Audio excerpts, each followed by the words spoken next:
विद्यार्थी मित्रांनो, आपण मागील तासामध्ये आदिवासी तर मराठी कथाकारांच्या कथा की ज्याच्यामध्ये त्यांनी आदिवासी जीवनाचा वेध सहानुभूतीच्या माध्यमातून घेतलेला आपल्याला दिसून येणारा होता. आणि एकंदरीत आदिवासी साहित्यिकांनी जे काही कथासंग्रह लिहिलेले आहे त्यांचं कथाविश्व कसं आहे थोडक्यात हे आपण समजून घेण्याचा प्रयत्न केलेला होता. त्याच्यामधला थोडासा भाग जो काही राहिलेला आहे अगदी थोडासा त्याविषयीचं या ठिकाणी आपण विवेचन करू आणि नंतर मग आपल्या दुसऱ्या भागाला आपण सुरुवात करू. या ठिकाणी आपण जे काही स्वकथने आहे तर स्वकथनाचा भाग थोडा राहिलेला होता. जे आदिवासी तर मराठी साहित्यिकांनी लिहिलेली जी स्वकथनं आहे की ज्याच्यामध्ये त्यांनी आदिवासी समाज जीवनाचा वेध घेतलेला आहे. त्यांनी म्हणजे आदिवासींच्या जीवनावर प्रकाश झोत आपल्या म्हणजे या आत्मकथनाच्या माध्यमातून म्हणा किंवा स्वकथनं म्हणू आपण त्याला, त्या माध्यमातून टाकलेलं आहे. याविषयीचं विवेचन आपण या ठिकाणी करणार आहोत. तर म्हणजे फार ते सुद्धा अतिशय मोजकी आहे, बोटावर मोजण्यासारखी, अतिशय म्हणजे अगदी मर्यादित आहे असं आपल्याला म्हणावं लागेल. त्यापैकी सगळ्यात महत्त्वाचं स्वकथन म्हणजे गोदावरी परुळेकर यांनी जेव्हा माणूस जागा होतो नावाचं जे स्वकथन आहे, तर त्या स्वकथनामध्ये त्यांनी वारली आदिवासी समाजासाठी जे काही कार्य केलेलं आहे, त्यांचे पती कॉम्रेड शामराव परुळेकर आणि त्यांनी जे काही वारली समाजाच्या उत्थानासाठी कार्य केलेलं आहे, तर त्यांचे वारली समाजाचे जे काही चित्तथरारक अनुभव आहे, वारली समाजाचं जे काही प्रचंड स्वरूपामध्ये शेठ सावकार जमीनदारांकडून होणारं शोषण आहे आणि वारली जमात ही कशा पद्धतीचं त्यांची जगण्याची संहिता आहे याविषयीचं फार सुंदर विवेचन त्यांनी त्या स्वकथनामध्ये, त्या आत्मचरित्रामध्ये त्यांच्या केलेलं दिसून येणारं आहे. खरं तर आपण या पुस्तकाला त्यांचं अनुभव कथन म्हणू, अनुभव कथनाचं निवेदन म्हणू हेच बरोबर राहील असं सुद्धा म्हणण्यात आलेलं आहे. तर यामध्ये त्यांनी जो काही म्हणजे काबाड कष्ट करून जगणारा जो वारली समाज आहे की ज्याच्या घरामध्ये 18-20 दारिद्र्य आहे आणि या दारिद्र्याशी संघर्ष करत असताना तो शेठ सावकार जमीनदार यांच्याकडे कष्टाची कामे करतं आणि त्यांची म्हणजे इथल्या वारली समाजाची अडचण लक्षात घेऊन त्यांचं शोषण करण्यासाठी अतिशय पुढारलेला वर्ग हा इथला तो जमीनदार शेठ वर्ग कसा आहे याचंही त्यांनी चित्रण केलेलं आपल्याला दिसून येणारे आहे. तर या वारली समाजासाठी जणू काही गोदावरी परुळेकर म्हणजे एक प्रकारचं त्यांचं फार म्हणजे तो त्यांचा आदराचा विषय झालेला आहे. त्यांनी आदरापोटी त्यांना गोदाराणी अशा पद्धतीचं नावाने संबोधतात असं आपल्याला म्हणता येण्यासारखं आहे की त्यांनी वारल्यांच्या मनामध्ये एक विश्वास निर्माण केला अशा पद्धतीचं वर्णन येणार आहे. जगण्याविषयीचा विश्वास किंवा तिथल्या जी काही शोषक व्यवस्था आहे त्या शोषक व्यवस्थेला प्रतिकार करण्याची जी काही ताकद त्या वारल्यांच्या मनामध्ये निर्माण केली या गोदावरी परुळेकरांनी, त्याचं वर्णनसुद्धा त्या आत्मकथनाच्या निमित्तानं या ठिकाणी येणारं आहे. म्हणजे हा जो वारली समाज आहे, वारली जमात आहे, या वारली जमातीच्या घरामध्ये किती भयावह म्हणजे दारिद्र्य आहे की त्यांना म्हणजे अगदी म्हणजे चिंचेचा पाला किंवा कडू कंद रानावनातले खाऊन आपल्या पोटाची आग कुठेतरी विझवावी लागते. अन्नसुद्धा त्यांच्या घरामध्ये खाण्यासाठी नसते. राबून या शेठ सावकारांच्या शेतामध्ये सुद्धा त्याची पोटाची खळगी भरेल इथपर्यंत कुठेतरी त्याला त्याच्या अन्नाची गुजराण करता येत नाही, त्याला त्याच्या अन्न जमवता येत नाही याविषयीचं चित्रणसुद्धा त्यांनी त्याच्यामध्ये केलेलं आहे. आणि अशा वारल्यांमध्ये आज मात्र विश्वास निर्माण झाला. वारली आता जो वारली लाजत बुजत होता, कुठेतरी आपल्या भावना प्रकट करायलाही भीत होता, या व्यवस्थेच्या विरोधामध्ये बोलणं तर सोडा, आता तोच वारली मात्र स्टेजवर उभा राहून फार तडाख्यामध्ये इथल्या शोषक व्यवस्थेविषयी बोलतो, भांडतो, आपल्या अधिकाराचं त्याला भान आलेलं आहे. तर हे सगळं श्रेय जसं काही म्हणजे गोदावरी परुळेकरांचं आहे. म्हणजे या आत्मकथनाच्या निमित्ताने भुजंग मेश्राम असं म्हणतात की त्याच्यामध्ये वारली समाजाचं चित्रण आलेलं आहे. त्यांनी केलेल्या कार्याला काही तोड नाही आहे. त्यांनी केलेलं कार्य हे अत्यंत महत्त्वाचं कार्य आहे. परंतु त्यांनी स्वतःला कुठेतरी फोकस करण्याचा प्रयत्न केलेला आहे की त्यांचं कार्य किती महान आहे. त्यांनी जे कार्य केलेलं आहे तर आपल्या कार्याला म्हणजे आपल्या कार्यावरच त्यांनी बहुतांश प्रकाश टाकलेला आहे. आणि म्हणून ते म्हणजे जे काही ते गोदावरी परुळेकरांचं हे जे पुस्तक आहे ते पुस्तकाला अनेक मर्यादा आहे असं सुद्धा भुजंग मेश्रामाने जे म्हटलेलं आहे ते सुद्धा आपल्याला विचारात घेणं गरजेचं आहे. परंतु त्यांचा सहानुभूतीचा स्वर मात्र त्या पुस्तकाच्या माध्यमातून आपल्याला सच्चा वाटणार आहे.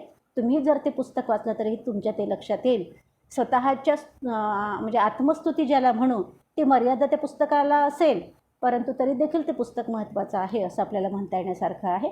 त्यानंतर जे काही डॉक्टर सुधीर फडके यांनी कोठे आणि कधीतरी हे जे काही स्वकथन लिहिलं, किंवा पार्वतीबाई ठकार यांनी जागतो संयमी तिथे हे जे काही पुस्तक लिहिलेलं आहे ते थोडंसं म्हणजे हिंदुत्ववादाच्या भूमिकेतून त्यांनी लिहिलेलं आहे की आदिवासी नसून तो जणू काही हिंदू धर्मातलाच एक भाग आहे. त्याच्यावर हिंदुत्व लादण्याचा म्हणजे एक प्रयत्न पार्वतीबाई ठकार यांच्या जागतो संयमी तिथे या आत्मकथनातून त्यांनी केलेला आहे अशी त्यांच्यावर टीका करण्यात आलेली आहे. त्यानंतर सगळ्यात महत्त्वाचं म्हणजे ते पुस्तक म्हणून एक उल्लेखलं गेलेलं आहे ते म्हणजे अणुताई वाघ यांचं कोसबाडच्या टेकडीवरून हे जे पुस्तक आहे ते अतिशय महत्त्वाचं त्यांचं आत्मवृत्त आहे असं त्यांनी म्हटलेलं आहे. जीवनातील कडूगोड अनुभवाचा त्यांनी म्हणजे लेखाजोखा इतिहास त्याच्यामध्ये मांडलेलाच आहे. परंतु आदिवासींसाठी अणुताई वाघांनी जे काही कार्य केलेलं आहे त्याच्यासुद्धा नोंदी त्यांनी त्या ठिकाणी दिलेली आहे. या देशातली जी काही सनातनी व्यवस्था आहे आणि एक सनातनी व्यवस्थेचे कडवट ज्या नोंदी आहे त्या नोंदीसुद्धा त्यांनी त्या पुस्तकामध्ये घेतलेल्या आहे. आणि म्हणून अणुताई वाघ यांनी ठाकर जमातीसाठी जे कार्य केलेलं आहे ते कार्य त्या पुस्तकाच्या माध्यमातून येणारे आहे. तर ह्या दोन पुस्तकाचा आपल्याला आवर्जून उल्लेख करावा लागेल. ते म्हणजे गोदावरी परुळेकर यांचा जेव्हा माणूस जागा होतो आणि अणुताई वाघ यांच्या कोसबाडच्या टेकडीवरून. म्हणजे पुस्तक साध्या सोप्या भाषेमध्ये आहे, परंतु बरेचदा साधं सोपंच माणसाला पुन्हा वाचून समजून घ्यावं लागते. म्हणजे त्याच्यामधले जे काही मथितार्थ आहे ते समजून घेताना आपल्याला पुन्हा ते वाचावं लागते. तर अशा पद्धतीनं ते पुस्तक पुन्हा वाचून समजून घ्यावं अशा पद्धतीचं ते पुस्तक आहे. सोपं आहे पण समजण्यास अवघड आहे असं म्हटलं तरी काही हरकत नाही. आणि आदिवासीची जर तुम्ही स्वकथनं म्हटला तर अगदी बोटावर 2-3 मोजावी अशा पद्धतीची ती आदिवासीची स्वकथने आहे. म्हणजे नजूबाई गावित यांच्या आदोर या स्वकथनाचा उल्लेख आपण वेगळा केला असता, परंतु त्यांची तृष्णा नावाची कादंबरी जी आहे तर तृष्णा नावाच्या कादंबरीमध्येच त्यांनी आदोर या म्हणजे आत्मचरित्राचा त्यांनी आदोरमध्येच आत्मचरित्र त्यांचं जे आदोर आहे तर तृष्णा या कादंबरीमध्येच त्यांनी त्याचा समावेश केलेला आहे. आणि म्हणून ते आत्मचरित्रात्मक कादंबरीच्या माध्यमातूनच ती आपण अभ्यासलेली आहे. त्याच्यामुळे स्वतंत्र आपण आदोरचं काही इथे विवेचन करणार नाही आहोत.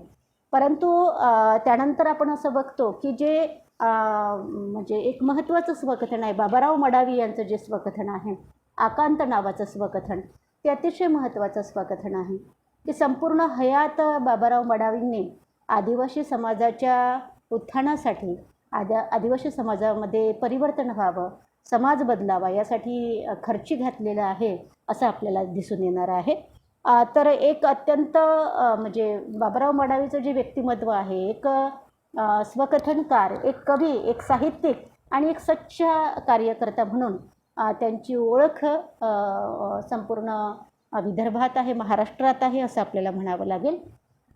जे काही आदिवासी आहे, आदिवासी असू द्या, भटके विमुक्त असू द्या, इथले दलित असू द्या, कष्टकरी शेतमजूर यांच्या चळवळी म्हणजे यांच्या उत्थानाच्या चळवळीमध्ये त्यांनी सक्रिय भाग घेतलेला आपल्याला दिसून येणार आहे.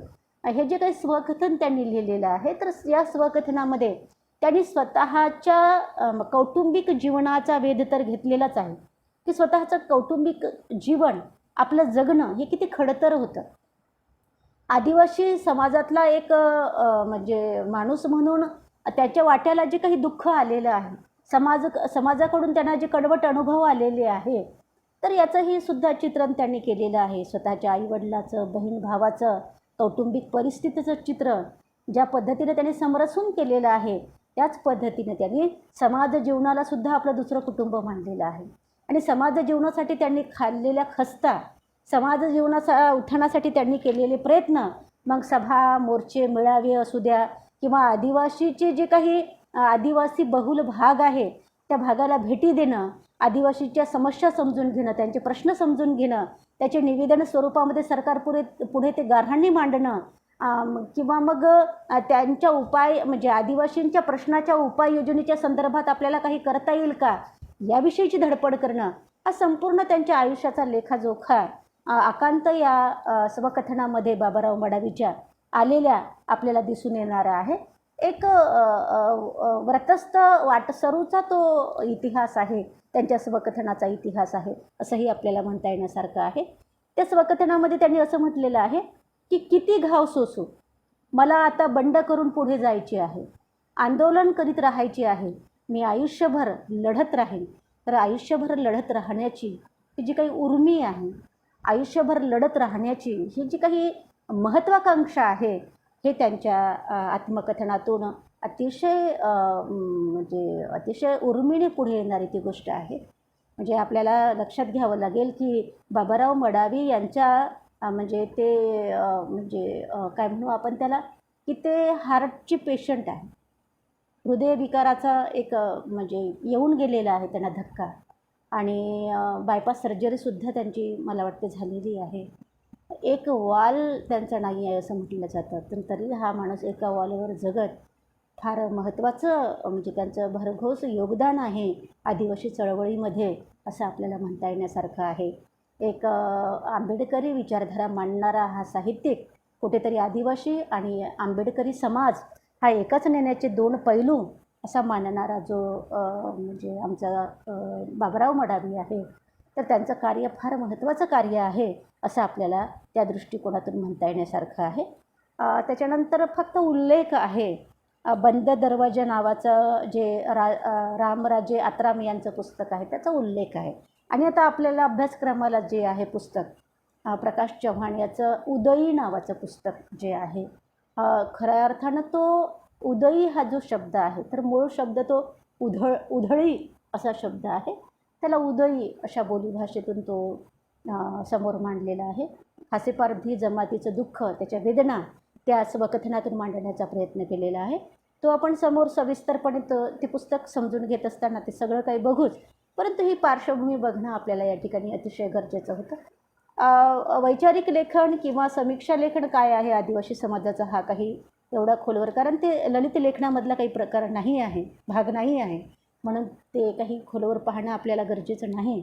आपल्याला जर खरं समजून घ्यायचे असेल हे प्रवाह, तर आपण डॉक्टर विनायक तुमराम यांचं आदिवासी साहित्य दिशा आणि दर्शन नावाचं जे पुस्तक आहे ते आपण जरूर वाचलं पाहिजे. मला तर असं आवर्जून म्हणायचं आहे की तुम्ही केवळ माझ्या विवेचनावर विसंबून न राहता तुम्ही स्वतंत्रपणे त्याचा अभ्यास केला पाहिजे. मी जे विवेचन करते ते तुम्हाला अभ्यासाला पूरक असं आहेच, तुम्हाला अभ्यासाला सहाय्यभूत ठरावं यासाठीच आपले हे विवेचनाचे भाग आहेत, परंतु तरीसुद्धा तुम्ही मुळातून ते वाचलं पाहिजे. मग डॉक्टर विनायक तुमराम यांचं आदिवासी साहित्याचे स्वरूप असू द्या किंवा त्यांचं आदिवासी साहित्य दिशा आणि दर्शन असू द्या, माहेश्वरी गावितांचा जो त्यांचा शोधप्रबंध होता त्याच्यावर पुस्तक जे प्रकाशित झालेलं ते असू द्या, किंवा इतर अनेक पुस्तकं आहे, म्हणजे आदिवासी साहित्य संस्कृती आणि दर्शन मुनघाटेंनी संपादित केलेलं पुस्तक आहे. मी लागेल तर याच्या शेवटी म्हणजे जवळपास आपल्या 2 संकल्पना झाल्यानंतर, म्हणजे आदिवासी बोली आणि आदिवासी साहित्याचा जो काही अनुबंध आहे, आणि आदिवासी साहित्य आणि दलित चळवळ याचा जो काही म्हणजे कसा संबंध आहे, हे दोन मुद्दे आपले विवेचन या मुद्द्यांचं झाल्यावर आपण जरूर या ठिकाणी जे काही अतिशय महत्त्वाचे ग्रंथ आहे तुम्हाला वेगळे अभ्यासायचे असेल तर त्या ग्रंथाचं मी निश्चितच कुठेतरी नामोल्लेख करेल की जेणेकरून ते तुम्हाला माहिती व्हावे. तर या ठिकाणी आपण जो अतिशय महत्त्वाचा मुद्दा, जो सिलेबसमध्ये त्या मुद्द्याचा उल्लेख करण्यात आलेला आहे, तो म्हणजे आदिवासी बोली आणि साहित्याचा अनुबंध, अशा पद्धतीचा तो अतिशय महत्त्वाचा मुद्दा आहे, ज्याविषयीचा आपण आता विवेचन करणार आहोत. खरं म्हटलं तर आदिवासी बोली आणि साहित्याचा अनुबंध असं म्हटलेलं आहे. आदिवासी बोलीभाषा ज्या काही आहे आणि आदिवासी बोलीभाषेचा अवलंब, आदिवासी बोलीभाषेचा वापर आदिवासी साहित्यामध्ये कसा झालेला आहे, म्हणजे आदिवासी बोलीभाषेचा वापर आदिवासी साहित्यामध्ये कसा झालेला आहे, म्हणजे आदिवासी बोली आणि साहित्याचा काय संबंध आहे, हे आपण या विवेचनातून समजून घेणार आहोत. आता खरं म्हटलं तर मित्रांनो, जी काही भाषा आहे ती भाषा मानवी व्यवहारातील संवादाचं साधन ठरावं यासाठी म्हणजे महत्त्वाची पूरक ठरणारी ही भाषा आहे. भाषा या श्रेष्ठ असतात किंवा भाषा या कनिष्ठ असतात असं समजण्याचं काही कारण नाही. म्हणजे प्रमाण मराठी भाषा ही श्रेष्ठ भाषा आहे, जसं एकेकाळामध्ये समजलं जात होतं की संस्कृत भाषा ही श्रेष्ठ भाषा आहे, कारण ती भूदेव, म्हणजे जे काही भूदेव आहेत, ब्रह्माच्या मुखातून पडलेले जे भूदेव आहे ते त्यांच्या तोंडची वाणी आहे, देववाणी आहे, म्हणून संस्कृत भाषेला समजण्यात येत होतं. त्या तुलनेमध्ये प्राकृत भाषेला हलकी समजण्यात येत होतं. पण असं काही समजण्याचं काही कारण नाही आहे, कोणत्याच भाषा श्रेष्ठ कनिष्ठ नसतात असं भाषा वैज्ञानिकांनी जेव्हा ठणकावून सांगितलं तेव्हा मग आमच्या लक्षात आलं की बाबा भाषेमध्ये असं काही नसते, उगीचच काहीतरी आपल्या भाषेला मुठभर लोक श्रेष्ठ ठरवण्यासाठी असं काहीतरी कांगावा करत असतात, हे आपल्या नंतर लक्षात आलं.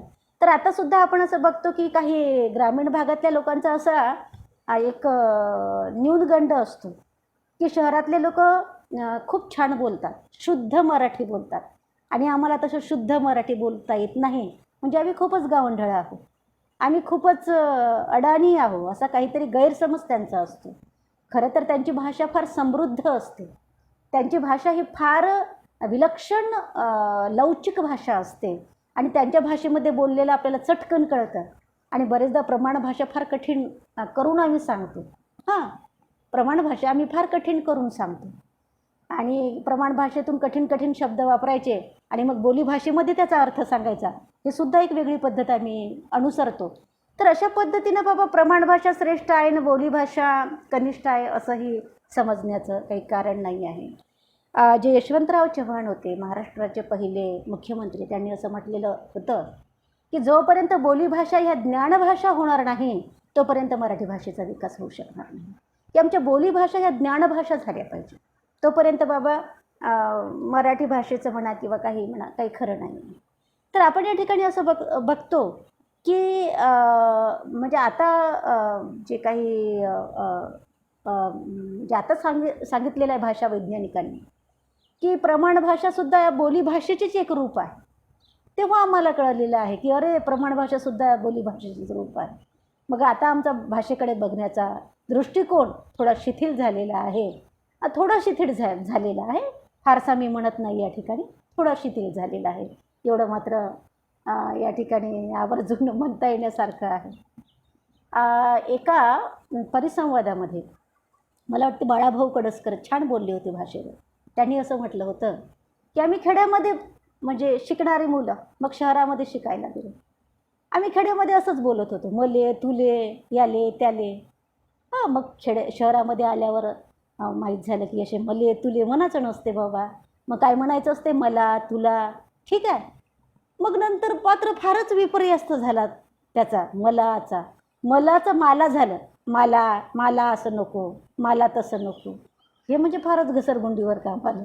तर अशा पद्धतीचे आपण पाहतो की भाषे आणि भाषेनुसार आम्ही लोकांना जर कनिष्ठ श्रेष्ठ ठरवत असू तर याच्यापेक्षा दळभद्री लक्षण कोणतं नाही असं आपल्याला म्हणावं लागेल.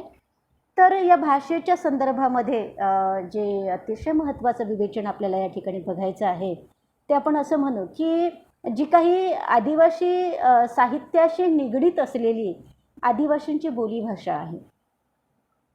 तर आपण असं पाहतो की आदिवासी साहित्यांचा भाषिक अभिव्यक्तीचा जर आपण विचार केला तर आपल्या एक गोष्ट लक्षात येणारी आहे की आदिवासी साहित्यिकांची मातृभाषा वेगळी आहे, त्यांची बोलीभाषा वेगळी आहे आणि त्यांना अभिव्यक्त कोणत्या भाषेमध्ये व्हावं लागतं, मराठी भाषेमध्ये. त्यांची मातृभाषा कोणती आहे, मग त्यांची मातृभाषा गोंडी असेल, कोलामी असेल, कोरकू असेल, त्यांची परधाणी असेल, त्यांची मातृभाषा वेगळी आहे. परंतु त्यांच्या मातृभाषेतून त्यांना व्यक्त होता येत नाही किंवा प्रमाण भाषेतूनच ते व्यक्त होतात बरेचदा. असं त्यांच्यावर का निर्बंध लावले जावे? जणू काही मराठी भाषेने असा काही शिरस्ता पाडलेला आहे की बाबा आम्हाला तर बाबा तुमच्या बोलीभाषा शिकायचा नाही आहे, आम्हाला तुमच्या बोलीभाषा समजूनही घ्यायच्या नाही आहे. कोणती गोंडी भाषा आहे आणि कोणती कोलामी भाषा आहे, काही घेणं देणं नाही आम्हाला तुमची भाषा समजून घेण्याचं. इव्हन आम्हाला तुमची भाषा बोलण्यामध्ये विटाळ आहे. हां, तर तुम्हाला जर अभिव्यक्त व्हायचं असेल तर मराठीकडे या चुपचाप, मराठीमधून अभिव्यक्त व्हा. अशाच पद्धतीचं काही बंधन घातलेलं आहे की काय असं वाटावं.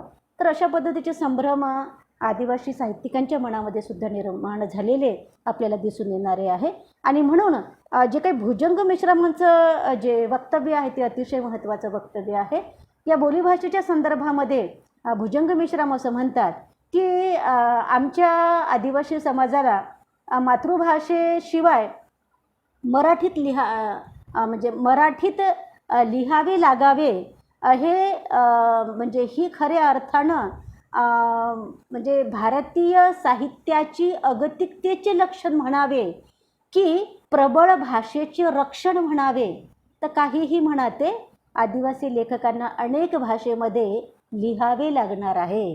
अशा पद्धतीची गरज भुजंग मेश्रामाने बोलून दाखवलेली आपल्याला आदिवासी बोलीभाषेच्या संदर्भात बोलून दाखवलेली आपल्याला दिसून येणारी आहे.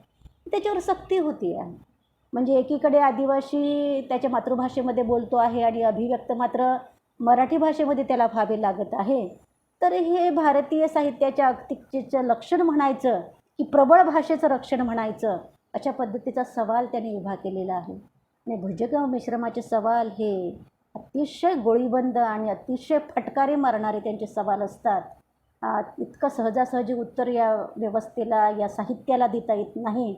असं जर तुम्ही भुजंग मेश्रामाला पुन्हा समजून घेतलं, त्यांचं साहित्य, त्यांचे प्रश्न जर समजून घेतलं, तर हे निश्चितच तुमच्या लक्षामध्ये येणार आहे. तर आपण या ठिकाणी असं म्हणू शकतो की शहरी भागामध्ये म्हणजे मराठी भाषेच्या शहरी भागामध्ये आपण असं पाहतो की मराठी भाषेच्या वा बहुभाषिकतेच्या सान्निध्यामध्ये साहित्यिकांना म्हणजे अडचण जाणार नाही. ती समजा काही साहित्यिक, आदिवासी साहित्यिक शहरी भागामध्येच आधीपासून राहायला असेल तर त्यांना ती अडचण जाणार नाही मराठी भाषेमधून अभिव्यक्त व्हायची. परंतु असे आदिवासी साहित्यिक जर वाड्यापोड्यामध्ये राहणारे असेल, दुर्गम भागामध्ये राहणारे असेल, मातृभाषेचं म्हणजे मातृभाषेतून त्यांचे फार सशक्तपणे अभिव्यक्त होऊ शकतात, परंतु मराठी भाषेतून अभिव्यक्त होणे त्यांना काही तेवढं जमत नाही. मग अशा साहित्यिकांनी काय करायचं? तर त्यांनी ते जाणीवपूर्वक मराठी भाषाच नाही, अनेक भाषा शिकून घेऊन त्या भाषेतून अभिव्यक्त होण्याचा प्रयत्न केला पाहिजे, असं या ठिकाणी भुजंग मेश्रामांचं म्हणणं आहे. आणि म्हणून त्यांनी असं म्हटलेलं आहे की मातृभाषेतून अभिव्यक्त होणे खरं तर ही माणसाची पहिली गरज असायला पाहिजे. तो मातृभाषेतून ज्या पद्धतीने व्यक्त होईल तशा कोणत्या उसनवारीच्या भाषेतून तो अभिव्यक्त होणार नाही. ज्या पद्धतीने तो अभिव्यक्त होईल, ज्या पद्धतीने एखादा आमचा म्हणजे गोरमाटी मुलगा त्या भाषेमध्ये सहजतेने बोलतो, तसा तो मराठी भाषेमध्ये सहजतेने बोलू शकत नाही. मराठी भाषेमध्ये उलट बोलताना त्याच्या असंख्य चुका होतात, पण सहजतेने तो त्याच्या भाषेमध्ये अभिव्यक्त होऊ शकतो. भाषेचंही तसंच आहे. म्हणजे या ठिकाणी अभिव्यक्त होण्याच्या भाषेचंही तसंच आहे. तो त्याच्या भाषेमध्ये जेवढ्या सहजतेने अभिव्यक्त होईल तसा तो इतर भाषेमध्ये अभिव्यक्त होऊ शकणार नाही. आणि म्हणून बरेचदा असं म्हणावं लागते की मराठी साहित्य म्हणजे बोलीभाषेतून जे काही फार मोठं असं धन म्हणजे अभिव्यक्तीच्या दृष्टिकोनातून यायला पाहिजे होतं, तसं धन काही शाब्दिक धन काही येऊ शकलं नाही. त्याच्यावर निर्बंध घातल्यामुळे की बाबा तुम्ही मराठीतच व्यक्त व्हा. तर आज आपण असं पाहतो की असं काही बंधन म्हणूनही आपल्याला दिसत नाही की त्याने त्या भाषेमध्ये अभिव्यक्त व्हावं. काही फरक पडत नाही त्या बोलीभाषेमध्ये तो अभिव्यक्त झाला तर कोणी त्याचं काही हे करणार नाही. उलट त्याच्यातलं साहित्यिक मूल्यच बघितल्या जाईल, ते किती मूल्यात्मक दर्जाचं साहित्य वगैरे आहे हेच बघितलं जाईल असं सांगितल्यासुद्धा जातं. पण तरीसुद्धा आपण असं पाहतो की म्हणजे आपण असं पाहतो की मराठी साहित्यात अनेक अज्ञात शोषितांच्या जाती जमाती आहे. त्या शोषितांच्या जाती जमातीचा जीवनानुभव त्या अभिव्यक्तीपासून कोसो दूर राहिलेला आहे की काय, म्हणजे त्यांना ती भाषा येत नसल्यामुळे, ती मराठी भाषा येत नसल्यामुळे त्या शोषितांचं साहित्य अभिव्यक्त होणं दूर राहिलं की काय, अशा पद्धतीचा प्रश्न मात्र निश्चितच आपल्या मनामध्ये निर्माण व्हावा, अशा पद्धतीचं हे सगळं काही आहे. आपण असं पाहतो की या संदर्भामध्ये भुजंग मिश्रामांचं एक फार सुंदर उदाहरण आहे. एक उदाहरण म्हणून आपण याच्याकडे बघावं की भुजंग मिश्राम असं म्हणतात की ऑस्ट्रेलियामध्ये एक खटला चालू होता आणि तो खटला म्हणजे एका आदिवासीची, त्या खटल्यामध्ये एका आदिवासीचे बयान सुरू होते आणि तो खटला एका गुन्हेगार जमातीतल्या माणसावरचा तो खटला होता.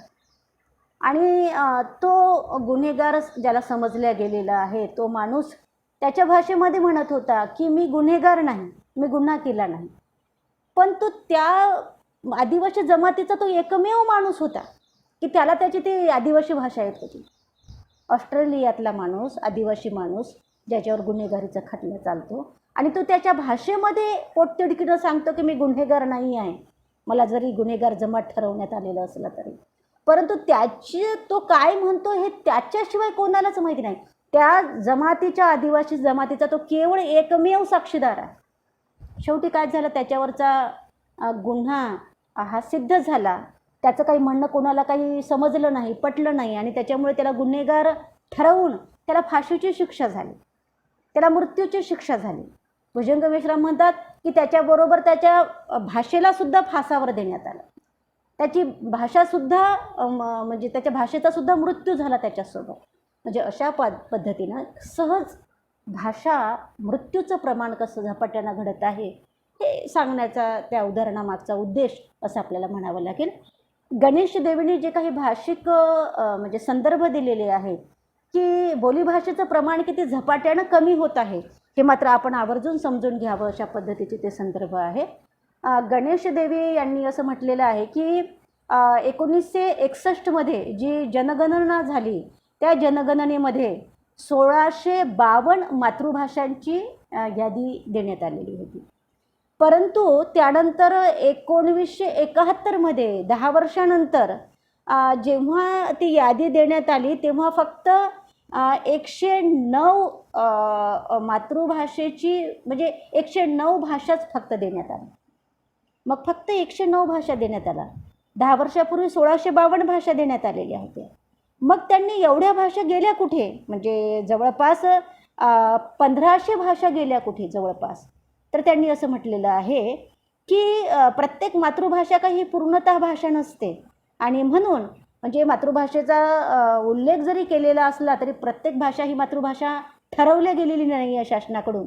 आणि म्हणून 108 नंबरचं जे कॉलम आहे त्या म्हणजे त्या 108 नंबरच्या कॉलममध्ये म्हणजे जो काही जे ऑल अदर लँग्वेज हा जो भाग आहे त्याच्यामध्ये ह्या सगळ्या भाषा टाकून देण्यात आल्या. किती भाषा, तर जवळपास 1500 भाषा वगैरे टाकून देण्यात आल्या आणि केवळ म्हणजे 109 भाषाचाच उल्लेख करण्यात आला. म्हणजे या ठिकाणी किती मातृभाषा होत्या, तर त्या मातृभाषेची काही किंमतच करण्यात आलेली नाही असं आपल्याला दिसून येणार आहे. तर म्हणजे बोलीभाषेला एक प्रकारचं नाकारण्याचे संदर्भ हे सगळे या ठिकाणी गणेश देवी आपल्याला देताना दिसून येणारे आहेत. मग असं का झालं, कारण त्या बोलीभाषेमध्ये कुठल्याच संहिता नसल्यामुळे, लिखित संहिता नसल्यामुळे या देशाच्या 1000पेक्षा जास्त भाषा कचऱ्यात फेकून देण्यात आल्या. त्यांच्या भाषा म्हणून सरकारच्या स्तरावर कुठलीही मान्यता नाही. ती मान्यता नसल्यामुळे त्या भाषा बोलणाऱ्या भाषिक लोकांना, समाजाला शिक्षण किंवा उच्च शिक्षण याचा उल्लेख करणे हा सुद्धा गुन्ह्यासारखा प्रकार झालेला आहे आणि यासाठी सरकारकडे मात्र पैसे नाही. ही खंत या ठिकाणी गणेश देवीने व्यक्त केलेली आहे. तर भाषेचे हे सगळे संदर्भ आपण बघत असताना आदिवासी बोलीभाषांना कशा पद्धतीनं दुर्लक्षित केलं जातं, त्यांच्या भाषेचा विकास व्हावा याच्यासाठी काही शासनाकडून प्रयत्न करण्यात येत नाही असं आपल्याला दिसून येणार आहे. उलट इथल्या जणू काही म्हणजे अशा ज्या काही आम्ही ठरवलेल्या ज्या सुसंस्कृत भाषा आहेत ती आम्ही त्यांच्यावर लादतो. मग मराठी भाषा असेल, संस्कृत भाषा असेल, हिंदी भाषा असेल, ह्याच किती श्रेष्ठ भाषा आहे, तर त्या भाषा आम्ही त्यांच्यावर लादण्याचा प्रयत्न करतो. पण त्यांच्या ज्या काही मातृभाषा आहे त्या मातृभाषेतून ते जे काही विकसित होऊ इच्छितात, ते जे काही अभिव्यक्त होऊ इच्छितात, तर त्यांच्या विकसित दृष्टिकोन, अभिव्यक्तीचा दृष्टिकोनच आम्ही कसा मारून टाकतो, याविषयीचे हे सगळे येणारे संदर्भ आहे असं आपल्याला म्हणता येण्यासारखं आहे. आता कुठे ते गोंडवन विद्यापीठाची निर्मिती आपल्याला झालेली दिसेल, त्यापूर्वी नाही. बघा, एक विचार म्हणून मी तुमच्यासमोर या ठिकाणी मांडते. मला कुठल्या भाषेला या ठिकाणी म्हणजे कमी किंवा श्रेष्ठ किंवा कनिष्ठ असं काही ठरवायचं. संस्कृत भाषा बोलणाऱ्या लोकांचा वर्ग किती आहे सांगा बरं मला. किती लोक संस्कृत भाषा बोलतात? आजही लोक मुठभरच संस्कृत भाषा बोलत असतील ना, पण संस्कृत विद्यापीठं किती आहे याचा एकदा तुम्ही थोडासा शोध घ्या, म्हणजे तुमच्या लक्षात येईल मी काय म्हणते. आदिवासी भाषा बोलणारे किती लोक आहे? भरपूर लोक आहे. आपल्या माहितीमध्ये भरपूर लोक आहे आदिवासी भाषा बोलणारे. म्हणजे ज्याला आपण गोंडवाना विद्यापीठ म्हणून, आदिवासींच्या भाषा विकासाच्या दृष्टीनं जणू काही ते विद्यापीठ उभं करण्यात आलेलं आहे की काय, असाही आमचा गैरसमज आहे. तर त्याची निर्मिती कधीची आहे आणि खरंच त्या विद्यापीठाच्या माध्यमातून असा भाषिक विकास होतो का, हे सुद्धा आपल्याला लक्षात घेणं त्या दृष्टिकोनातून अतिशय गरजेचं आहे. तर हा थोडासा भाग जरी तुम्हाला काय म्हणू म्हणजे आपल्या विषयाला सोडून हा भाग नाही आहे, तर आपल्या विषयातलाच एक मुख्य अंग असलेला हा भाग आहे, हा सुद्धा तुम्हाला विचारात घेणं अपरिहार्य आहे असं मला म्हणता येण्यासारखं आहे. तर आपण असं पाहतो की 1976मध्ये जेव्हा भुजंग मेश्राम यांचा गोंडी कवितांचा संग्रह निघाला, म्हणजे 11 कविता त्या गोंडी भाषेतल्याच कविता होत्या. तर त्या कविताचा विशेष म्हणजे त्या कवितेचा मराठीमध्ये अनुवाद काही दिलेला नव्हता भुजंग मेश्रामांनी. तेव्हा तो कविता संग्रह समजून घ्यायला, म्हणजे ज्या आमच्या जर आमचे काही मराठी साहित्यिक असतील, आमचे काही दलित साहित्यिक असतील, आमचे काही ग्रामीण साहित्यिक असतील, त्यांना जर ती भाषा येत असेल तर त्यांनी त्याचा आस्वाद घेऊ शकले. पण आमच्यासारख्यांना मात्र म्हणजे आपल्यासारखे म्हणा अनेक जे काही अभ्यासक असेल त्यांना मात्र तो आस्वाद घेता आला नाही. अनुवादाशिवाय तो काही आपल्याला, अनुवादाचा आधार घेतल्याशिवाय काही आपल्याला त्या भाषेतून त्यांची अभिव्यक्ती कळली नाही. आणि म्हणून या ठिकाणी आपण असं पाहतो की म्हणजे एवढ्यात राजेश मडावी यांनी जे काही अतिशय महत्त्वाचं जे पुस्तक आहे, प्रफुल्ल शिलेदार यांनी ते पुस्तक लिहिलेलं आहे, भुजंग मेश्राम म्हणजे आदिवासी साहित्य आणि अस्मिता वेध नावाचं. भुजंग मेश्राम यांचं म्हणजे भुजंग मेश्रामांचं आदिवासी साहित्य आणि अस्मिता वेध या दृष्टिकोनातून ते पुस्तक संपादित केलेलं अतिशय महत्त्वाचं पुस्तक आहे. आपण ते जरूर वाचावं, अशा पद्धतीचं ते पुस्तक आहे. तर त्या पुस्तकामध्ये भुजंग मेश्रामांच्या ज्या काही 11 कविता होत्या गोंडी भाषेतल्या, त्याचा अनुवाद राजेश मडावीने केलेला आहे. आणि तेव्हा आम्हाला कळलेलं आहे की किती दर्जेदार, किती सशक्त अशी अभिव्यक्ती त्यांच्या गोंडी त्या कवितेतून त्यांनी केलेली आहे असं आपल्याला दिसून येणार आहे. वाहरू सोनवणेचा जर आपण गोधड नावाचा कविता संग्रह बघितला तर त्या गोधड नावाच्या कविता संग्रहामध्ये मात्र वाहरू सोनवणेंनी जी काही भिलोरी भाषा आहे, तर तिकडे म्हणजे एकेकाळचा जो धुळे जिल्हा आताचा तो नंदुरबार जिल्हा आहे, तर तिकडे बोलली जाणारी जी काही भिलोरी भाषा आहे, बोलीभाषा आहे आदिवासींची, ते भिलोरी भाषेची त्या भिलोरी भाषेतून अभिव्यक्त होणाऱ्या कविता त्यांनी दिलेल्या आहेत. ते फार सशक्त जाणीवेच्या कविता आहेत. जर आपण गोधड हा कविता संग्रह बघितला तर आपल्या ते लक्षात येणार आहे. तर त्या भिलोरी भाषेतल्या कविता आणि त्याच्या खाली मराठीमध्ये त्याचा अनुवाद करण्यात आलेला आहे, मराठीतूनही त्या कविता देण्यात आलेल्या आहे. पण मुळातच ती भिलोरी भाषा समजून घ्यायला फार सोपी वाटते आपल्याला, ती फारशी अवघड वाटत नाही आणि म्हणून सहज आपण अनुवादाशिवाय सुद्धा त्या कविता समजू शकतो, अशा पद्धतीचं ते सगळं आहे. म्हणजे या ठिकाणी आपण असं पाहतो की जर मूळ साहित्य कलाकृती त्या बोलीभाषेतली असली आणि ती जर बोलीभाषा, आता समजा कोलामी बोलीभाषा आहे किंवा वारली बोलीभाषा आहे, त्या बोलीभाषेतून ते येणारं आहे, तर त्या ठिकाणी जोपर्यंत अनुवादाचा आपण आधार घेणार नाही तोपर्यंत ते बोलीभाषेतलं साहित्य आपल्याला समजू शकणार नाही, त्याच्यातले शब्द आपल्याला समजू शकणार नाही. तर हा भाग समजून घेणं या ठिकाणी अतिशय गरजेचं आहे. मग ती साहित्य कलाकृती कोणती असू द्या, गोंडी भाषेतली असू द्या, आंध, कोलाम, वऱ्हाडी भाषा आपण समजून घेऊ शकतो, मराठी माणसं, तर ह्या बोलीभाषा किंवा पण ते वऱ्हाडी भाषा म्हणजे वऱ्हाडी बोलीभाषा जरी आम्ही समजून घेतो असं म्हणत असो, तरी सगळेच वऱ्हाडी भाषेतले शब्द आम्हाला समजतात असा दावा आम्ही करू शकत नाही. आणि म्हणून बोलीभाषेतील जो काही अस्सल वाज असतो तो त्या भाषिक अभिव्यक्तीतूनच साकार होणारा असतो, पुढे येणारा असतो. हे विशेषत्वानं आपल्याला या ठिकाणी सांगणं गरजेचं आहे. तर आदिवासी कविता आणि बोलीभाषा याचा संबंध आपण लक्षात घेतला, याचा अनुबंध आपण लक्षात घेतला, तर आपल्याला असं लक्षात येईल की विविध आदिवासी जमातीत जन्मलेल्या कवी कवयित्रींची मातृभाषा आहे त्यांची, आणि ती त्यांची मातृभाषा त्यांच्या रक्तामासी भिनलेली आहे. कारण व्यवहाराची भाषा त्यांची ती मातृभाषा आहे. ते जगतात त्या मातृभाषेतून त्यांच्या. तर जसं आई आपल्या मुलाला जसं बोलायला शिकवते तशी ती त्यांची मातृभाषा आहे. ती मातृभाषेतूनच ते लहानपणापासून घडले आहे, बोलले आहे, वाढले आहे.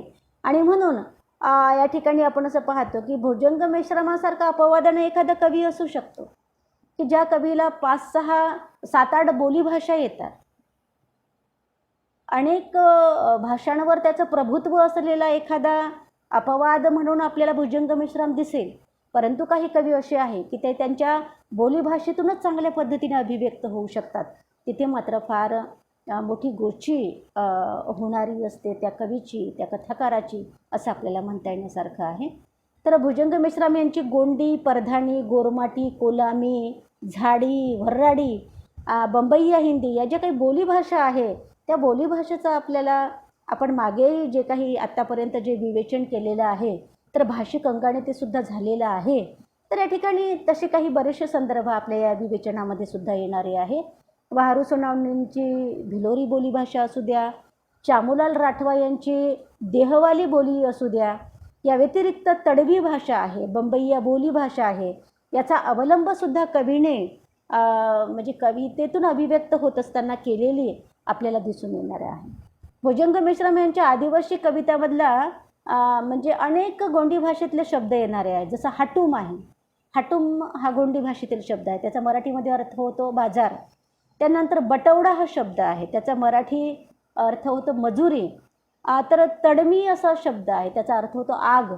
तर या तडमी म्हणजे आग या कवितेमध्ये भुजंग मेश्राम असं म्हणतात की ओरबी नेत्तुडा वकतना वळख सिंतूर नीना तडाकिते इर्सी दांतोर आंबेडकर मार्क्स ल्युथर तून तवा ननबी फिनिक्स आंतोन काका. त्याचा मराठीमध्ये काव्यार्थ असा दिलेला आहे की ओरबी नेत्तुडा वकतना वळख सिंतोर म्हणजे तेही रक्ताची वेळची ओळख करून देतात.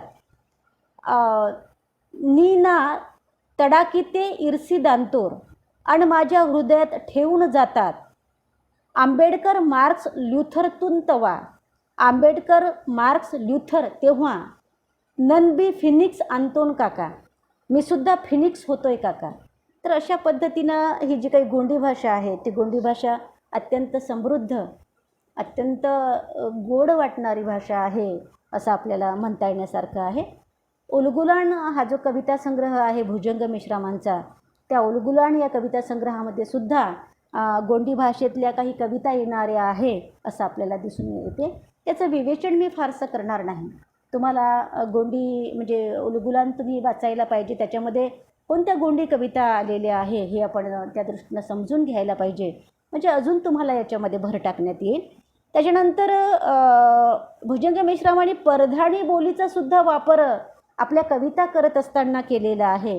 त्यांची जी काही माओ, सरावना, रेलवाई ठेसन, निंदणी ह्या ज्या काही कविता आहे तर त्या कवितेमधून मातृभाषेतील ओघवते जीवन संघर्ष तर व्यक्त होतेच, परंतु त्यांची बोलीभाषा जी काही आहे, परधाणी जी काही बोलीभाषा आहे त्याचं दर्शनसुद्धा फार सुंदर पातळीवर होणारं आहे.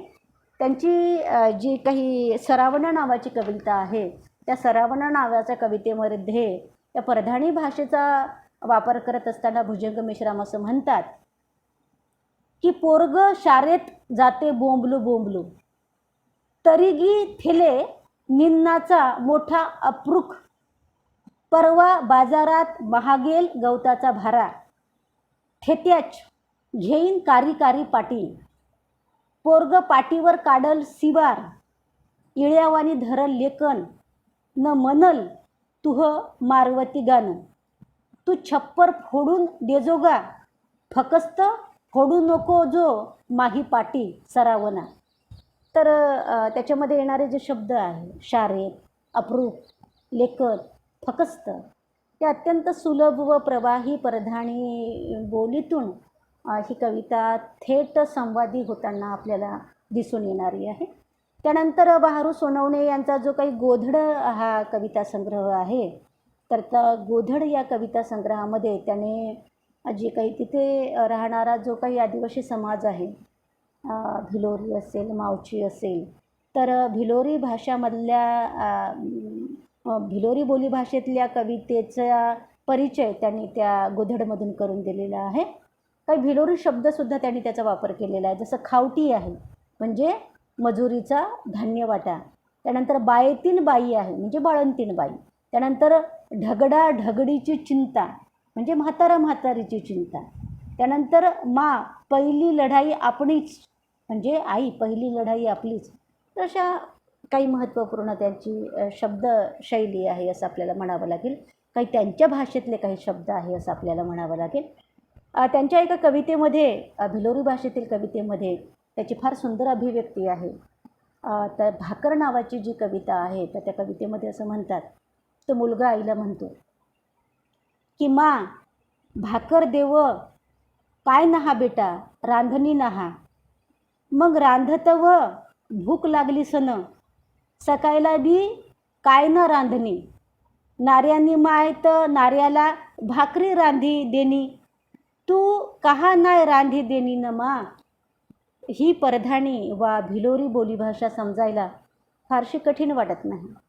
मराठीच्या बोलीभाषेशी ती सहज जुळणारी व आपले सख्य सांगणारी ती बोलीभाषा वाटते.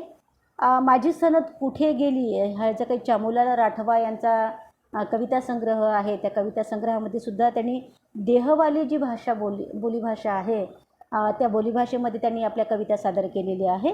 तर त्या कविता आपण काही अनुवादाशिवाय समजून घेऊ शकत नाही. तर त्यांचा बिया हा मा याहिकी आणि इया हा यायका, माती उठ्या है, इरी हारी रोजी रेत कहा कानी जाजी, हे काही बोलीभाषेतले शब्द आहे. ते आपल्याला अनुवादाशिवाय समजणं कठीण जाते. उषाकिरण आत्राम यांचा जो काही मोहरकी आणि लेखणीच्या तलवारी या दोन्ही जे कविता संग्रह आहे, तर या कविता संग्रहामध्ये गोंडी आणि झाडी या बोलीभाषेचा सुंदर आणि वेधक वापर त्यांनी केलेला दिसून येणारा आहे. उदाहरणार्थ सांगायचं म्हटलं तरी गोंडी भाषेचा वापर करत असताना इंगो इंगो इंगे पिट्टे मंतोर म्हणजे गवसले गवसले, इथं पाखरू आहे. त्यानंतर नावा जीवा हिक्केवा झपझप म्हणजे माझा जीवा इकडे ये लवकर. त्यानंतर बाताला मावा देश, माझा देश कुठे आहे. तर असे काही शब्द येणारे आहे. किंवा प्रभू राजगडकर यांची गोंगलू नावाची जी कविता आहे, तर त्या गोंगलू नावाच्या कवितेमध्ये सुद्धा गोंगलूच्या तोंडून त्याचं जे लोकगीत सादर होणार आहे, मागे आपण त्याचा उल्लेख केलेला आहे. तर ते सुद्धा त्यालासुद्धा एक किती लोकगीतालासुद्धा किती छान अर्थ आहे. कित्तोरे दादा शिवा का दर्शन कित्तोरे, शिवाचं दर्शन झालं रे दादा, असं भाव प्रकट. डम डम डमरू का केजाना वगैरे जे शब्द फार बोलीभाषेतले ते शब्द आहे. तर ते एका लईमध्ये ते बोलीभाषेतलं गीत आलेलं आहे. तर अशा पद्धतीनं कवितेच्या माध्यमातून जर आपण कवितेची बोलीभाषा आदिवासी साहित्याच्या माध्यमातून, अभिव्यक्तीच्या माध्यमातून ती साकार झालेली आपल्याला दिसून येणारी आहे. जर आपण आदिवासी कथा आणि बोलीभाषेचा जर विचार केला, तर आपल्या म्हणजे आदिवासी कथासंग्रहातून बोलीभाषा कशा पद्धतीने प्रगट होणारी आहे याचा जर आपण विचार केला, तर आदिवासी कथासंग्रह या बोलीभाषेच्या दृष्ट्या लक्षणीय आहे असं आपल्याला म्हणावं लागेल. कथालेखकांनी निवेदनासाठी मराठी भाषेचा अवलंब केलेला आहे, परंतु जे संवाद आहे तर ते संवाद मात्र त्या बोलीभाषेमध्येच त्यांनी मांडलेले आहे असं आपल्याला दिसून येणार आहे. मग उषाकिरण आत्राम यांचा अहेर हा कविता संग्रह असेल, निवेदनासाठी त्यांनी मराठी भाषेचा अवलंब केलेला आहे. म्हणजे अहेर या कथासंग्रहामध्ये त्यांच्या ज्या एकूण 6 कथा येणाऱ्या आहे, तर त्या कथासंग्रहाची निवेदनाची भाषा मराठी आहे आणि संवादाची भाषा मात्र म्हणजे गोंडी भाषा आहे किंवा त्यांची वऱ्हाडी बोलीभाषा आहे असं आपल्याला म्हणता येण्यासारखं आहे.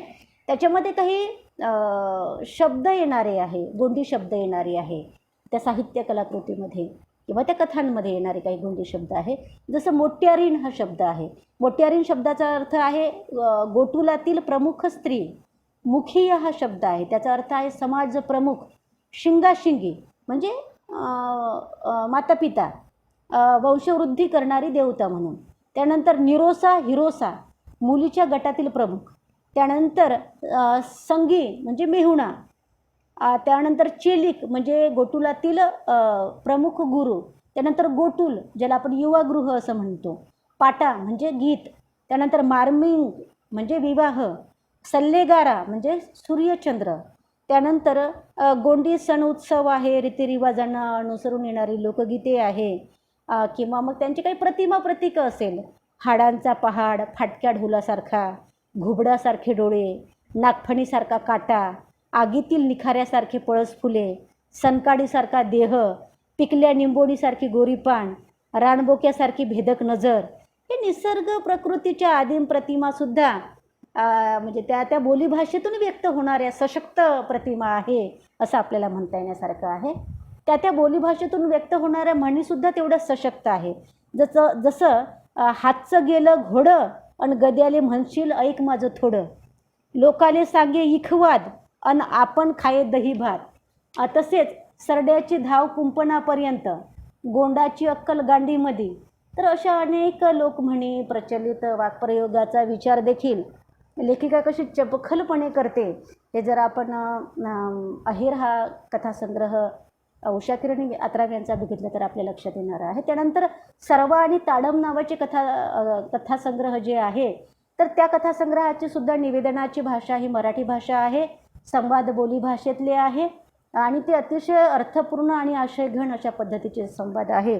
त्याच्यामध्ये सुद्धा प्रतिमा फार म्हणजे त्या जमातीशी त्या जमातीच्या ज्या काही आदिम संकल्पना आहे, तर त्या जमातीच्या आदिम संकल्पनाशी म्हणजे आदिम संकल्पनाचा वापर करत त्या ती प्रतीकं येणारी आहे असं आपल्याला म्हणता येते. तर बघा, त्या कथासंग्रहामध्ये येणाऱ्या ज्या काही प्रतिमा आहे, घायाळ कबुतरासारखे, भुंग्यासारखे, कोकरासारखे, कोळशासारखे अशा प्राणीमात्राशी साधर्म्य साधणाऱ्या आदिम प्रतिमा. जिथं चोराची वस्ती तिथंच अंधार, आम्ही तसे तुम्ही आणि सरखे बसा मामी. त्यानंतर 7 घरच्या सनकाड्या आणि नांत घर वसपाड्या, 12 घरचे 12 आणि वारका सुदे 13, पाहुण्यांच्या हातून साप मारून घेणे इत्यादी बोलीभाषेतील वऱ्हाडी बोलीभाषेतील म्हणी. त्यानंतर काही आंध जमातीतले काही शब्द आहे, जसं घुमणं आहे. घुमणं म्हणजे मासोळ्या धराचं जे काही साधन आहे त्याला घुमणं असं म्हटलेलं आहे. तताफुली म्हणजे चुगलखोर. रेंभा म्हणजे खोळंबा. ताडमं म्हणजे होले हे पक्षी धरण्यासाठीचं केलेला फासा. अनेक बोलीभाषेतील शब्द येणारे आहेत, जसं बारबंड आहे, आरकाट, पारगा, नादर, सांगडा, आजान, कलमा. तसेच आज जातीत उद्या मातीत, आडजीप खायन पडजीप तशीच राय यासारख्या म्हणी येणारे आहे.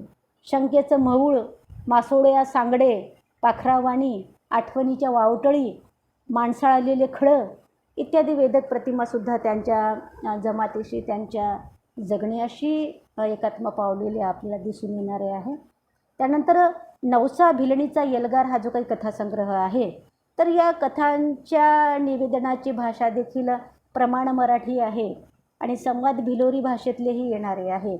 आपण तो म्हणजे ते पुस्तक अभ्यासत असताना या सगळ्या गोष्टीचा परिचय आपल्याला होईल, पण तरीसुद्धा या ठिकाणी आपण तो संदर्भ या ठिकाणी मांडू की कित्येक भिलोरी शब्दाचे अर्थ मराठीत दिलेले आहे. जसं कडूची म्हणजे जंगलची रानभाज्या, मव म्हणजे फुलं, वंडाडीज म्हणजे नागवेलीचे कवच चिवट असते, ऊन पडल्यावरच ते रगडून निघते, त्याच्याशिवाय रगडून निघत नाही, त्याला वंडाडीज असं म्हणतात. खोरो म्हणजे दारू, माट्या हा म्हणजे पुरुषांच्या इत्यादी भिलोरी शब्दामुळे कथांना सहजता व प्रवाहीपणा प्राप्त झालेला दिसतो. भिलोरी शब्दातील संवाद, मांडणी, वाक्प्रचार यामुळे त्यांचा कथासंग्रह अत्यंत लक्षणीय झालेला आपल्याला दिसून येतो.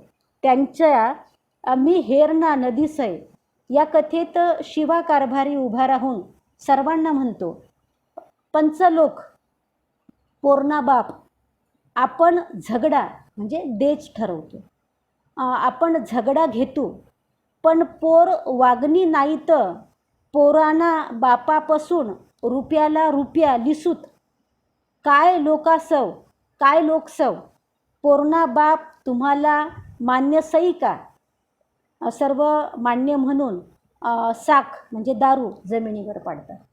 तर अशा पद्धतीचे काही संवाद, काही म्हणी ते येणारे आहे. आपण जेव्हा जेव्हा त्या साहित्य कलाकृती ज्या अभ्यासक्रमातल्या आहे त्या बघू तर तेव्हा ते अधिक स्पष्ट स्वरूपातलं ते विवेचन येईल. तुम्हाला या मुद्द्यासाठी ते सहाय्यभूत विवेचन ठरेल असं नक्कीच मला तुम्हाला या विवेचनाच्या संदर्भात सांगायचं आहे. जे काही स्वकथनं आहे तर एकच स्वकथन आपल्याकडे उपलब्ध आहे, ते म्हणजे आकांत बाबाराव मडावी यांचं, आणि आता हे दुसरं प्रकाश चव्हाण यांचं उदय नावाचं जे काही उपलब्ध असलेले. तर या आदिवासी स्वकथनाची भाषा देखील म्हणजे निवेदनाची भाषा निवेदनाची बरीचशी भाषा म्हणजे काही ठिकाणी बोलीभाषाच येणारी आहे, निवेदनाचीही भाषा, आणि संवादसुद्धा बोलीभाषेमध्ये येणारी आहे. इतर म्हणजे कथाचे बघितले आपण किंवा कादंबरीचे बघितले, वाडासारख्या कादंबरीचे बघितले तर. परंतु या ठिकाणी स्वकथनाची निवेदनाची भाषा, संपूर्ण निवेदनाची भाषा ही मराठी भाषाच आहे असं आपल्याला, मराठी प्रमाण भाषा आहे असं लक्षात येणार आहे. आणि काही काही ठिकाणी संवाद मात्र त्या भाषेचे येणार आहे. जसं मग आता आपण उदयीचे बघितले काही संवाद, तर ते फासेपारधी जमातीच्या भाषेमधून ते संवाद येणारे आहे. तर परधाणी भाषेमधून संवाद येणारे आहे. जे काही आकांत आपण बाबाराव मडावीचं स्वकथन बघितलं तर ते त्यांचे परधाणी भाषेतून त्यांचे संवाद येणारे आहे. तर मग त्या भाषेतल्या म्हणी, त्या भाषेतले वाक्प्रचार आपल्याला त्या दृष्टिकोनातून बघता येण्यासारखे आहे. आदिवासी कादंबरी आणि बोलीभाषेचा जर आपण विचार केला तर आपल्या असं लक्षात येईल की माधव सरकुंडे यांची जी वाडा नावाची कादंबरी आहे, तर या वाडा नावाच्या कादंबरीमध्ये त्यांनी आपली आंध जमातीची जी काही बोलीभाषा आहे, तर त्या आंध जमातीतले म्हणजे जमातीच्या जीवन संस्कृतीशी निगडीत झालेली त्यांची ती बोलीभाषा आहे. आणि म्हणून आपण असं पाहतो त्याच्यातले संवाद जे येणारे आहे, तर जे काही आंध लोक वापरतात, बोलतात, त्या बोलीभाषेशी म्हणजे समर्पक अशा पद्धतीचे ते संवाद आहे. म्हणजे बघा, तो एक संवाद आहे वाडा या कादंबरीतला, की आपण आदिवासी असल्यानं आपण आपल्या परीनं वागलं पाहिजे. आपला जन्म आदिवासी लोकायत झाला, त्याचं कारण म्हणजे आपण पूर्वीच्या जन्मात पाप केलं, म्हणून त्या पापाचे फळं आपल्याला भोगणं भाग आहे. तर हे या बोलीभाषेतले संवाद समजण्यासाठी अत्यंत सुलभ आहे, वऱ्हाडी बोलीभाषेतले संवाद समजण्यासाठी. या व्यतिरिक्त घुमणं म्हणजे मासोळ्या धरण्यासाठी वापरलेलं साधन, वाघुरं म्हणजे पशुप्राण्याचे शिकार करण्यासाठी वापरलेलं साधन, त्यानंतर मेहतऱ्या म्हणजे प्रमुख, म्हवतूर म्हणजे पुनर्विवाह इत्यादी शब्दाचा वापर प्रभावीपणे झालेला आहे. त्या कादंबरीमध्ये काही म्हणी आलेल्या आहेत, त्या जमातीशी एकरूप होणाऱ्या म्हणी आहेत. त्या नशीब गांडून कोणाले भांडू, 12 घरचे 12 अन वारका सुदे 13, आयत्या व पायथ अन शिक्यावर आयतं, जित्याची खोड मेल्या बिगर जात नाही, पळसाला पाणी तीनच. या म्हणीचा वऱ्हाडी भाषेतील म्हणजे या म्हणीतून सादर होणारा वऱ्हाडी भाषेतील ठसका व गोडवा वेधक स्वरूपाचा आहे. पहाडा सांगडा, वानरा सांगडे या आदिम प्रतिमा येणारे आहे. त्यानंतर आपण तृष्णा व भिवा फरारी या कादंबरीचा जर आपण उल्लेख केला तर तृष्णा ही कादंबरी तर भाषिक अंगाने फार समृद्ध कादंबरी आहे. आपण ती जरूर वाचावी अशा पद्धतीची ती कादंबरी आहे. नजूबाई गावित यांची कादंबरी आहे. भिवा फरारीसुद्धा तेवढीच महत्त्वाची कादंबरी आहे. अनेक आदिम प्रतिमा प्रतीकं त्या कादंबरीच्या निमित्ताने येणारी आहे.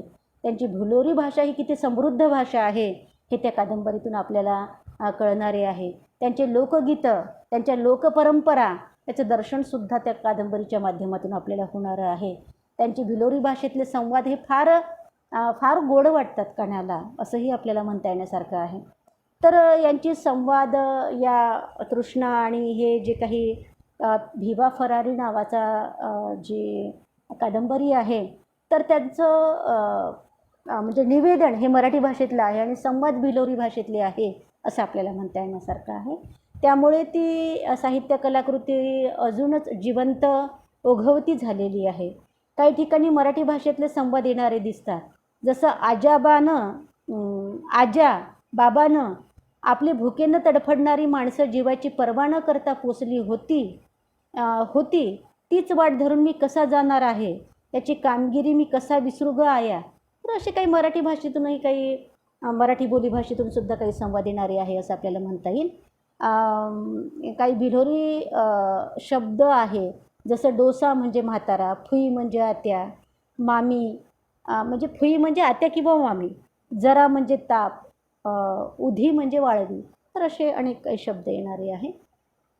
तर अशा पद्धतीनं आपण एकंदरीतच जी काही आदिवासी भाषा आहे, आदिवासी बोलीभाषा आहे, त्याचा आदिवासी साहित्याशी जो संबंध येणारा आहे, तर तो अशा पद्धतीचा येणार आहे. म्हणजे आदिवासी साहित्यिकांनी जे काही बोलीभाषेचा वापर आपल्या साहित्य कलाकृतीमध्ये केलेला आहे, तर त्या बोलीभाषेच्या वापरामुळेच ती साहित्य कलाकृती अतिशय समृद्ध झालेली आहे. ती साहित्य कलाकृती अतिशय वाचनीय झालेली आहे.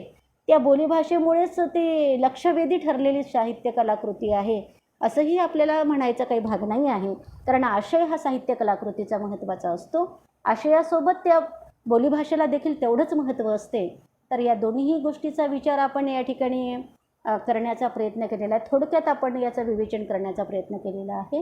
पुढच्या तासाला आपण जो काही आदिवासी साहित्य आणि दलित चळवळ याचा काय संबंध आहे हे समजून घेण्याचा प्रयत्न करू. आणि आजच्या तासिकेला आपण जे काही विवेचन केलं की आदिवासी साहित्य आणि आदिवासी बोलीभाषा, तर अशा पद्धतीनं हे ज्या काही बोलीभाषा आहे त्या बोलीभाषेचं म्हणजे साहित्य कलाकृतीच्या माध्यमातून कशा येणार आहे. मग कविता संग्रह असेल, कादंबऱ्या असेल किंवा कथासंग्रह असेल, किंवा मग जर तुम्हाला अभ्यासक्रमाला आहे उदयी हा स्वकथन, त्याच्या माध्यमातूनही कशा पद्धतीने ते फासेपारधी जमातीचे संवाद येणारे आहे, त्यांचे काही शब्द कसे येणारे आहे, हे सुद्धा आपण त्याचं जेव्हा विवेचन करू त्या साहित्य कलाकृतीचं, तेव्हा तुम्हाला ते टिपून घेता येईल. तेव्हा तुम्हाला ते स्वतंत्रपणे जेव्हा आपण अभ्यासू तेव्हा म्हणजे या मुद्द्याचं जे आपण विवेचन केलं, तर या मुद्द्याच्या विवेचनासाठी सुद्धा ते अतिशय महत्त्वपूर्ण ठरणारं विवेचन राहील असं मात्र या ठिकाणी मला नक्कीच म्हणावंसं वाटतं. तर विद्यार्थी मित्रांनो, आजचं विवेचन आपण या ठिकाणी थांबवू. उद्याच्या भागामध्ये आपण आदिवासी साहित्य आणि दलित चळवळ याचा संबंध काय आहे, कशा पद्धतीचा आहे हे समजून घेण्याचा आपण प्रयत्न करू. तेव्हा इथे थांबू.